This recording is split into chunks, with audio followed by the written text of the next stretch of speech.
5 juges nigérians ont entamé lundi l'examen de plaintes distinctes déposées par l'opposition afin de contester la victoire du parti au pouvoir lors de l'élection présidentielle de février. Munis de drapeaux nigérians et de pancartes, des manifestants se sont réunis devant le tribunal, affirmant que le processus électoral était entaché d'irrégularités. Nous sommes ici pour demander au système judiciaire de rendre justice aux Nigérians. La justice devra examiner le bien fondé des affaires qui lui sont soumises conformément à la constitution nigériane et à la loi électorale, afin de rendre justice aux Nigérians.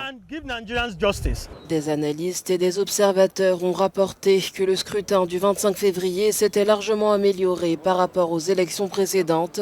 Néanmoins, les retards dans le téléchargement des résultats auraient pu donner lieu à des fraudes. C'était un vote sans précédent dans l'histoire du Nigeria.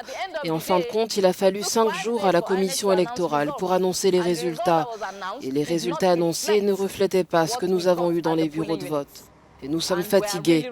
C'est la raison pour laquelle nous sommes ici aujourd'hui, pour dire au gouvernement nigérian, à la commission électorale et à la justice que la volonté du peuple doit être respectée. Nous voulons récupérer notre mandat car il a été volé aux citoyens nigérians. Des pétitions contestant la victoire de Bola Tinubu ont été déposées en mars par plusieurs candidats à la présidence. La Cour dispose d'un délai de 180 jours à compter de la date de dépôt des pétitions pour se prononcer.